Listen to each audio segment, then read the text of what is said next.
Today I'm going to describe a remarkable quantum algorithm which was invented by Lov Grover in 1996. It's a search algorithm suitable for a very broad category of computational task known as algorithmic searching. Algorithmic searching is just exhaustive searching for a number with a given mathematical property. It's a programmer's last resort in addressing computational tasks where there's a quick way of verifying that a given number is the answer once you have it, but no easy way of constructing the answer.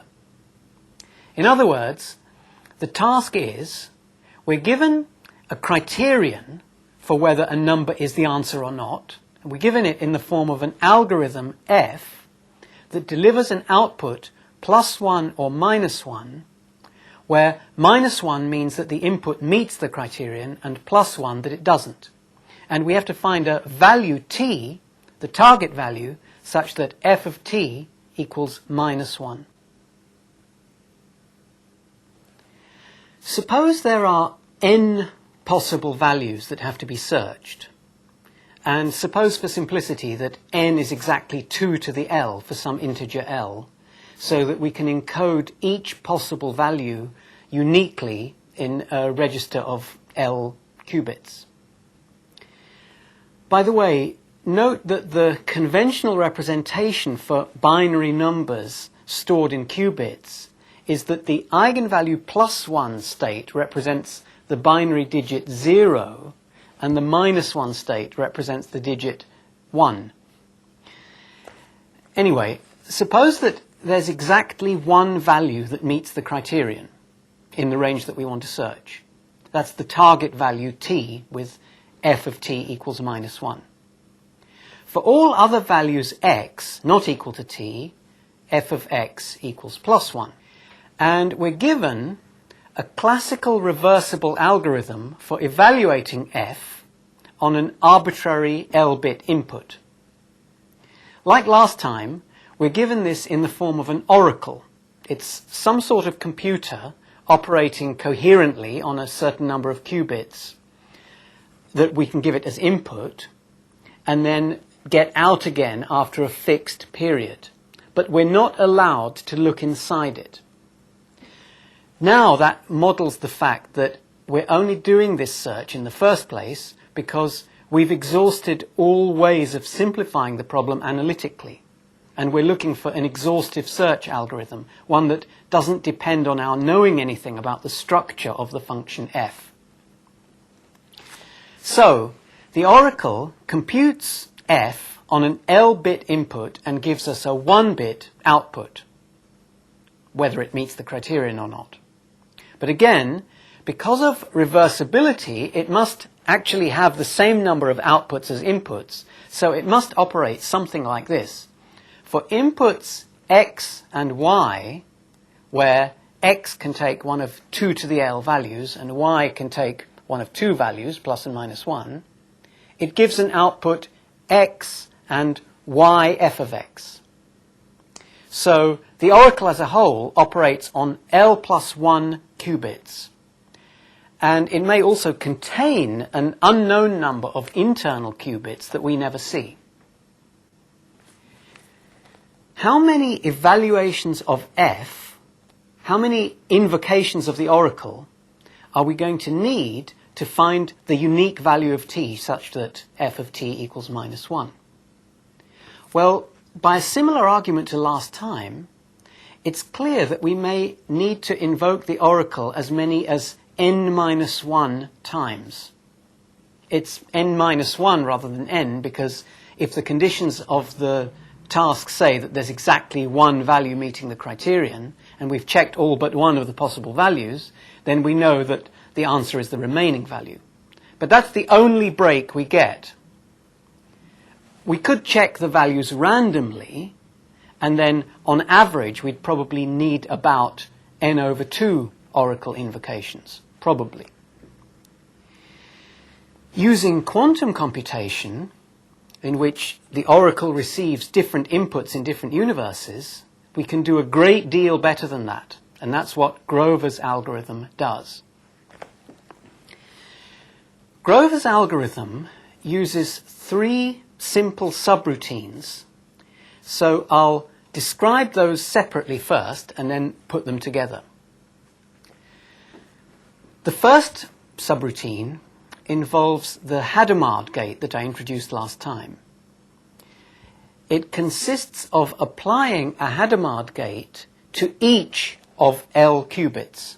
In our case, it's the L qubits in our L qubit register, like this. I'll call this operation boldface H to distinguish it from a single qubit Hadamard gate. The algorithm begins, as I advocated last time, with all L of these qubits in their blank initial state, where they all have sharp values +1. And I'll call that state ket 0. It's a state of L qubits, all in state +1.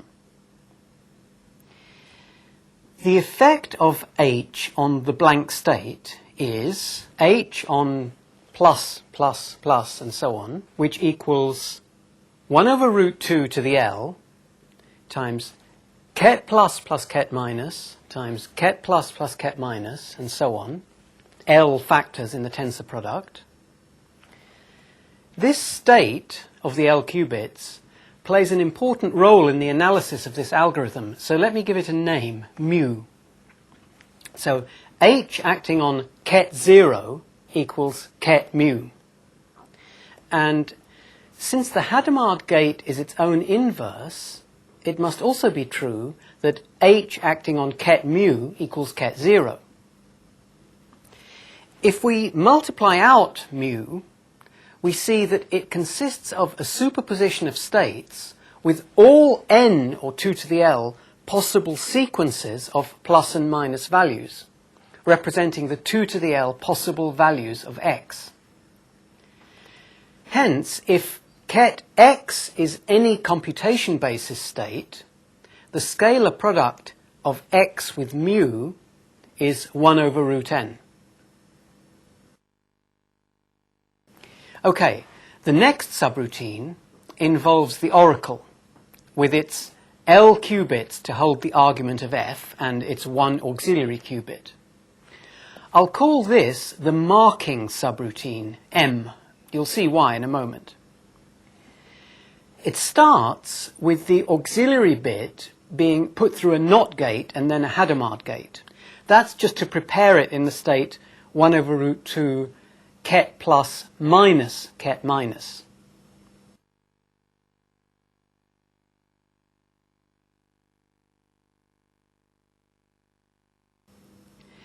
With that as the input for the auxiliary qubit, the effect of the oracle on a sharp state of the first L qubits, with the value x, is, well, as always, x passes through unchanged, and the value of f of x is exclusive ORed into the auxiliary qubit,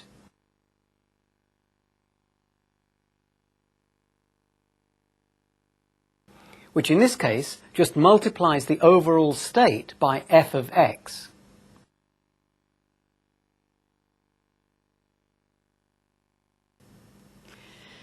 That means that the auxiliary qubit is left unchanged. M could run repeatedly, just recycling the same qubit, which never changes. So it never receives any information, which means, in turn, that the first L qubits never receive any information from it. So these first L qubits by themselves evolve autonomously, which means, as I said in lecture 4, that they undergo coherent evolution during the process M. And the effect of M is that of a unitary matrix acting on the state of those L qubits alone.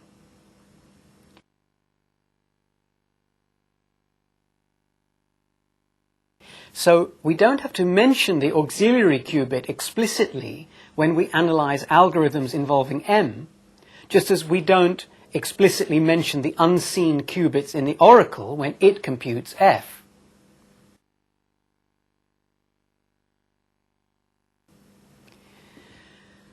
The net effect of m on the L qubits holding x can be summarized as m acting on x is f of x times x. Explicitly, the unitary matrix that is m is unit matrix minus 2 times ket t bra t. That's because the computation basis states are orthonormal, so m operating on t is minus ket t, and m operating on any other computation basis state leaves the state unchanged. Hence also, the effect of m on the state mu is m mu equals 1 over root n times m on the sum over all possible values of x of ket x, which equals 1 over root n times the sum of f of x times x. Now, for all but one value of x, f of x is 1, only f of t is minus 1. Now you can see why I called this the marking operation. It marks the target term in the superposition by changing its sign. And we can write the effect of m in terms of states I've already named like this. M mu equals mu minus 2 over root n ket t.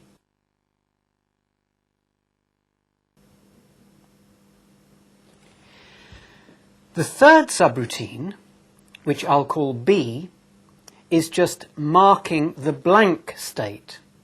Or for convenience, actually, we're going to mark everything but the blank state. So this operation is like M, except that instead of the oracle, it uses a network that performs the NAND operation on all L inputs and exclusive ORs the result into the auxiliary qubit. That means that for computation basis states inputs, the auxiliary qubit is flipped unless the first L inputs are all plus 1. And we'll use the same trick of using a Hadamard gate to prepare the auxiliary qubit in the state 1 over root 2 ket plus minus ket minus, giving us an L qubit operation B. And the effect of B is that B on the blank state 0 equals plus the blank state, and B on any other computation basis state is minus that state. So B is the unitary matrix 2 ket 0 bra 0 minus the unit matrix. Those are the ingredients of Grover's algorithm.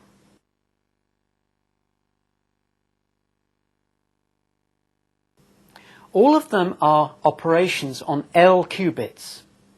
There's the operation H, which transforms the blank state to the grand superposition mu, and vice versa.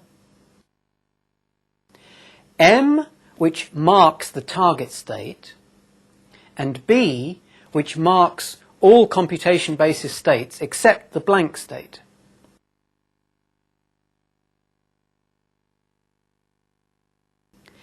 Grover's algorithm consists of starting with a blank initial state, perform H, which makes the state mu, and then perform a certain number of iterations of the sequence M, then H, then B, then H again.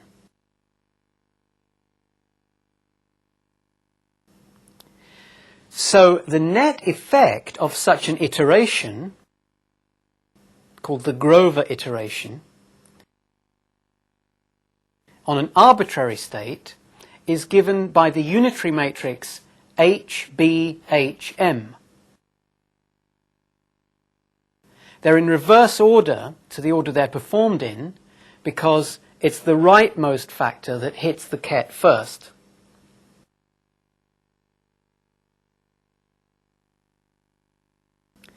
We'll see in a moment how many of these Grover iterations you have to do.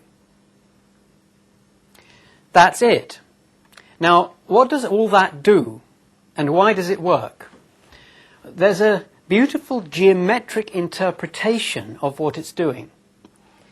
Let's take a look at a two-dimensional plane through the 2 to the L dimensional Hilbert space of these L qubits. The plane is defined as the one containing both the target state T and the superposition mu.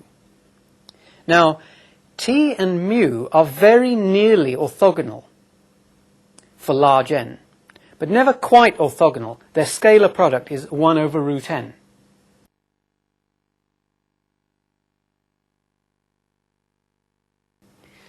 Let's define a state that is orthogonal to T. Here, call it phi.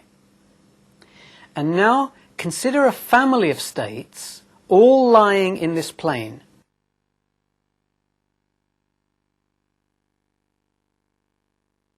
Cos theta times phi plus sine theta times t, where theta is a real parameter. The state that we want to end up in, namely ket t, is in this parameterized family with theta equals pi by 2. And at the moment after our initial Hadamard operation, just before we start the iterations, we're in the state mu, which is also of this form, but with theta equals arc sine of 1 over root n. For a general state of this form, what's the effect of one Grover iteration? Well, the Grover iteration begins with an M operation, and we know what the effect of M is. It changes the sign of the coefficient of the target ket T, and it leaves all other computation basis states unchanged. Hence, the effect of M on a general state in this plane is to reflect it in the horizontal axis.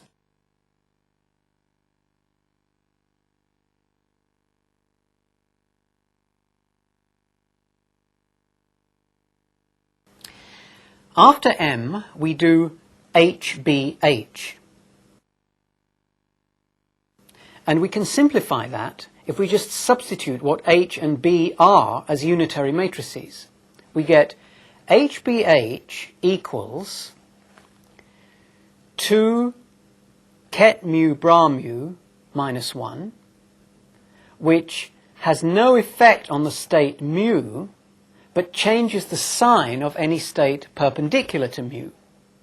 In other words, the effect of HBH on an arbitrary state in this plane is to reflect it in the line mu.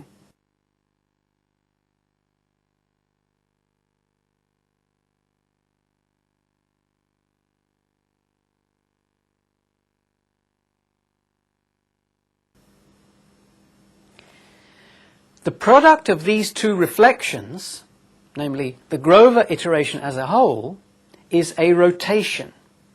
You can easily prove that it's a rotation through an angle 2 arc sine 1 over root n, exactly twice this angle, and in the anti-clockwise direction, in other words, towards t.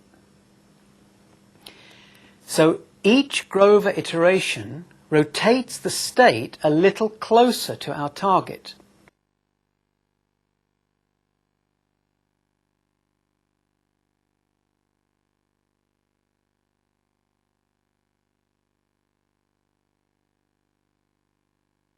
Until we go past it and then get further away from it again. So it's vital to choose the right number of iterations. And the right number will be pi over 2 divided by this angle that the rotation rotates the state by,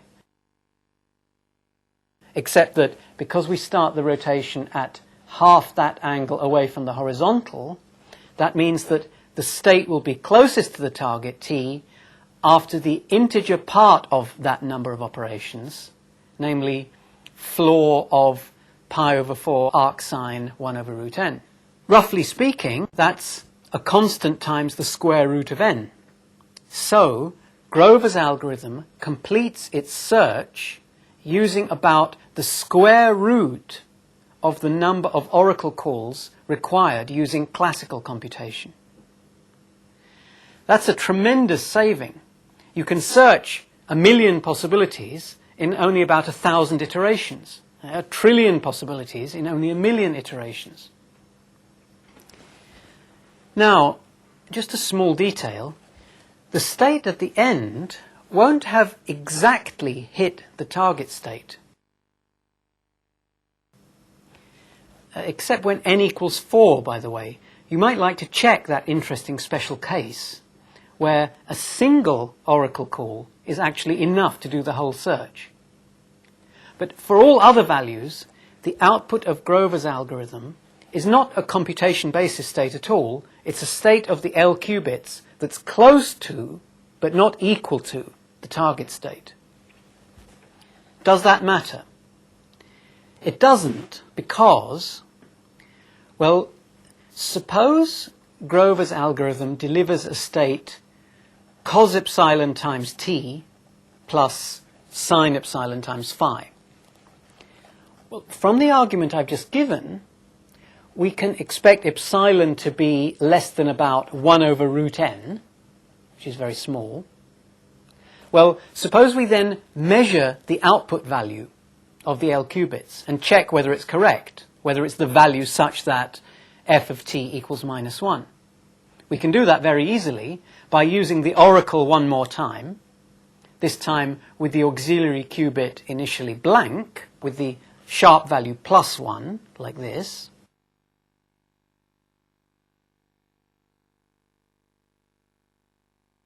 And then running the oracle will flip the sign of the component that goes with ket t and leave the other one alone.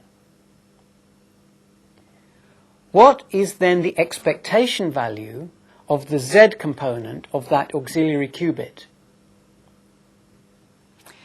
If the output had been sharply at the target value, then z for the auxiliary qubit would also be sharp with value -1. If its expectation value is anything above that, that means that the answer was wrong in some universes, and we can work out how many. The expectation value of z is trace of rho z, and rho for this pure state is this.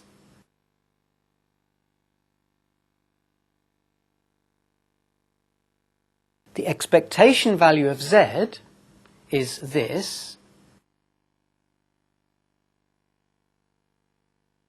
So we get the expectation value minus cos squared epsilon plus sine squared epsilon, which is -1 plus the order of epsilon squared. So the probability of seeing a wrong answer, that is, the proportion of universes in which the answer will be wrong, is of order 1 over n. Very small. In practice, many other small errors will be introduced by physical factors such as noise, or the fact that the computer doesn't perfectly match its ideal design. But it's in the nature of algorithmic searching that we can't be led astray by such errors. We check the result, and in the rare cases when it's wrong, we just run the algorithm again. You'll see in the worked examples that Grover's algorithm can also be used in cases where more than one value satisfies the target criterion, and that it speeds up such searches by the same factor. It has been proved that the algorithm is optimal.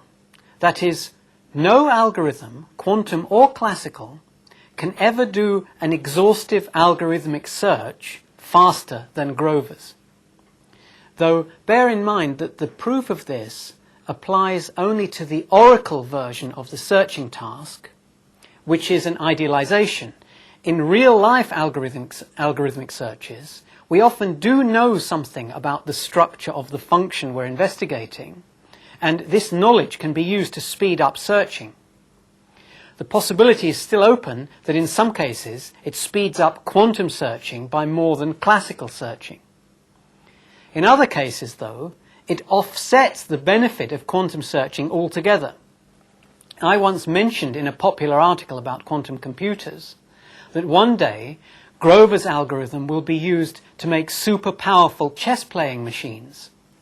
My thought was that since the best classical chess-playing algorithms work by exhaustively searching all possible continuations of the game from a given position, Grover's algorithm would allow one to search the square of the number of possibilities in a given number of steps, a huge improvement. But no, as was pointed out by Richard Cleave, the nature of that kind of search, which has a tree-like structure, is that most of the work of computing any of the final positions is shared with many other final positions. And under those circumstances, the advantage of Grover's algorithm over conventional tree searching disappears. And the same seems to be true of game playing in general. Though I should add that that doesn't rule out the possibility that there may be other quantum algorithms for playing certain games. Grover's paper in which he first published his algorithm was called A Fast Quantum Mechanical Algorithm for Database Search. That's a slightly misleading name because the algorithm is probably at its least useful in searching databases. First of all, if your database is a custom-built physical object like an oracle, containing essentially a read-only memory of n bits or n qubits, then it would surely be easier just to store the single value t, and it could just tell you that value on request and you wouldn't have to do any searching. On the other hand, if the database is not known in advance, or if the query you're going to make is not known in advance, suppose the data was some recently gathered data from the search for extraterrestrial intelligence and you want to search it for a given pattern, well, then the act of reading the data into a quantum computer memory or imprinting it permanently on an oracle is itself a task that takes of the order of n operations.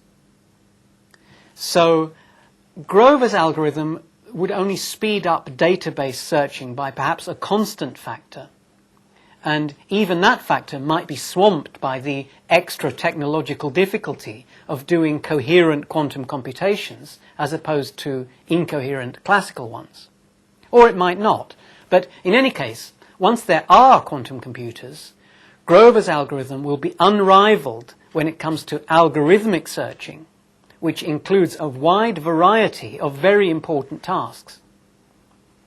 There's a large number of tasks, some of which currently take up a lot of computer time, where there's at present no known alternative but the hard slog of try f of 1, try f of 2, try f of 3, and so on. And where having tried any number of such guesses gives you little or no useful information about where the target may be among the remaining possibilities. Perhaps the archetypal case of this is cryptanalysis, the science of reading encrypted messages. One of the basic computational tasks of cryptanalysis comes up when we know the cryptographic system that was used by the writer of an encrypted message, but we don't know the key that they used for that session. We know the decoding algorithm, but not the key that would make it decode the ciphertext correctly. Say we have an encrypted message, a ciphertext C, and we know that the original plaintext was written in English, say. To solve that problem by algorithmic search means to try one value of k after another until we find one for which the decoding algorithm yields a message that seems to be an English text.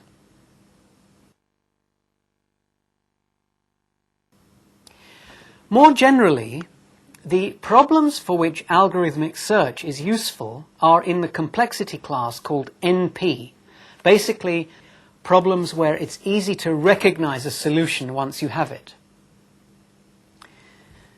And they especially include the important subset of NP called NP complete, which includes problems such as the traveling salesman problem. Grover's algorithm will speed up the solution of such problems by a factor of root n. That doesn't make such problems tractable on a quantum computer in the language of complexity theorists, because the technical definition of a tractable task is one which, for very large n, requires only some power of log n steps. But if you're a programmer contemplating an algorithmic search of 1 trillion possibilities to solve some vital design problem or whatever, it'll be a great help to have a way of doing that that uses only 1 million function calls instead of 1 trillion. With cryptanalysis, the numbers are much larger still, and in general, the harder the task is, the greater the advantage Grover's algorithm will confer. Let me try to give a feel for the numbers involved. Imagine some future quantum computer that's performing Grover's algorithm. Say it has a quantum processor capable of performing 100 million calls of a criterion f per second. And suppose it's engaged in a particularly arduous search through a space of 10 to the 30 possible solutions, looking for the one with f of t equals -1. How long will that take? Well, it'll require about 10 to the 15 calls of f, which at 100 million calls per second will take about 10 to the 7 seconds, or about 4 months. A classical computer with the same processor speed would require about 5 times 10 to the 29 calls of f, which would take it 5 times 10 to the 21 seconds, or very nearly the age of the universe. That's the size of the practical benefit of the quantum search algorithm over the classical. But the theoretical implication is even more mind-boggling, because we know how Grover's algorithm works. It isn't just doing 10 to the 15 evaluations of f in parallel, which you could mimic classically by, say, making all the computers on Earth work on nothing but this problem. The quantum processor is doing 10 to the 30 possible computations of f in parallel every time it's invoked. If all the silicon in the whole of our planet were made into microchips of 1 cubic millimeter each, and they were all set performing different computations, there'd still be fewer distinct computations going on in that giant parallel computer than there would be in a single quantum processor performing Grover's algorithm.